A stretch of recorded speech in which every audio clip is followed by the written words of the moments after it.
In October of 2021, the Diocesan Council, the Standing Committee, and our Board of Trustees for the Episcopal Diocese of Pennsylvania voted and approved the Loving Presence Report. However, before we could live into the report, we had to do one of the things the report called for, which was an independent consulting group. A consultant group that could help us live into the document and help both lay and clergy accept it as their own. After a few weeks of meeting, the Reverend Asha George Geiser, the Very Reverend Dean Judy Sullivan, and the Reverend Jared Krobel all met with myself to interview and engage consultants that understood the nature of the Loving Presence Report and would help us live more into it. We submitted our findings to Bishop Daniel, and in January of this year, he called Kai Thorbridge. Now, Kai Thorbridge is no stranger to the diocese. They have been here twice before and are returning to help us move forward. So as we say in the report, we welcome all to this work. And now, without further ado, let me introduce you to Kai Thorbridge.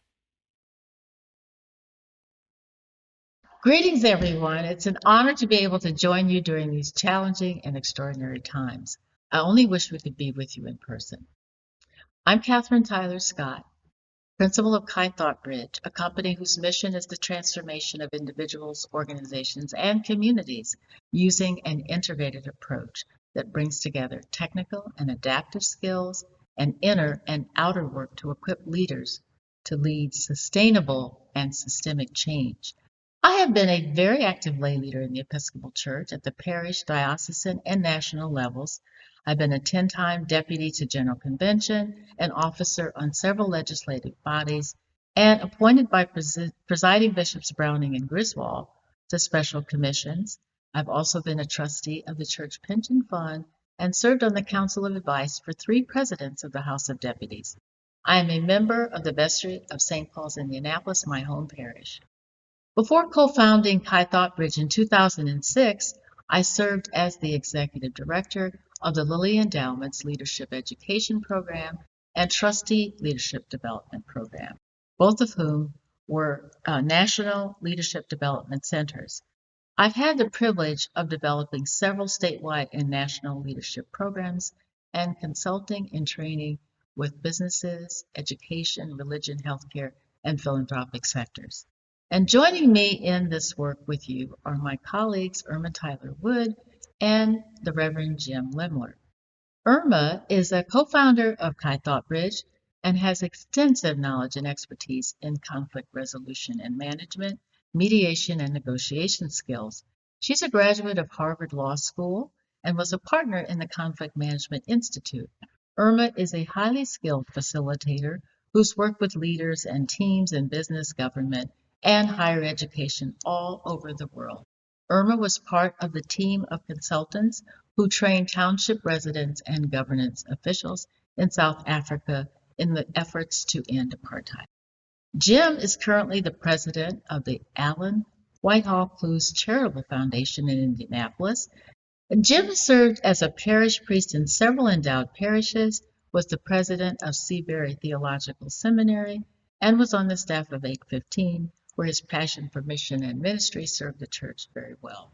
He is a well-known consultant and trainer to congregations and is currently coaching ministers in a Lilly Endowment funded initiative that focuses on congregational vitality. I want to start with a quote. Our leadership and the process of identifying, discerning, and equipping leaders must include ways to address one of the greatest sources of hostility and oppression in our times, systemic racism. We look to all Episcopalians to engage in a spirit-led revolution of the heart that empowers us to join together in the disciplined, Christ-centered action necessary to dismantle racism. These words are from the Loving Presence Report, and they describe a compelling vision and mission formed from the foundations of our faith, your resilience, and radical hope. This is the call. This is your call, the work that the diocese has committed to do. Now, we don't need to tell you that this is not easy work. What has been 400 years in the making will not be easily dismantled. And in the current divisive and reactive environment, accomplishing the work will be challenging. The Loving Presence Report is both invitational and obligational. It recognizes the ongoing work that you're doing in your diocese, and it also identifies the additional work that still needs to be done. It calls for a partnership between clergy and laity, and collaboration with and between existing diocesan governance bodies, and incorporates evaluation, follow-up, and future planning. The work of Chi ThoughtBridge has been to provide consultation and guidance to the committee and its leadership in organizing itself as it transitioned from an advisory body to being stewards of this work. The committee has developed a strategic work plan that will enable it to be clear and focused about the priorities, the boundaries, the lines of authority, the communication, and accountability. Our responsibility is to equip the leadership in this diocese with the adaptive leadership tools and skills needed to have the deeper conversations about dismantling racism within their parishes. Without this kind of preparation and skill development, efforts to accomplish the vision that you have articulated are likely to remain static or superficial. We share a very strong belief that clergy and laity must work together if this effort is to succeed. And we will begin with adaptive leadership skills training with clergy lay leadership teams. Now, the clergy will select and bring a team of parishioners to this training. This is not a technical or quick fix approach. It is an investment in adaptive work, the deep work of change and transformation, foundational to any change of the heart and to behavioral change as well. An integrated framework of leadership will be introduced in these sessions, and a range of adaptive tools such as collaborative communication, leading change, developing cultures of trust, and managing conflict will prepare the clergy and lay leadership teams to undertake the responsibility of engaging their individual congregations in anti-racism work, and also can be used with other difficult, challenging issues. The teams will be helped to develop a plan for inviting and engaging their congregations in the call to dismantle racism. Those of you who are already engaged in leading anti-racism work at the diocesan level will be included in these trainings, and you will be able to use these tools to enrich your work and be able to help in the follow-up phases. Additional details regarding registration, the selection of teams, and the training schedule will be posted on the diocesan website. The Loving Presence Report is not a one-size-fits-all approach. Each clergy lay leadership team will be able to make the decisions about their parish's role and responsibility in this work of dismantling systemic racism.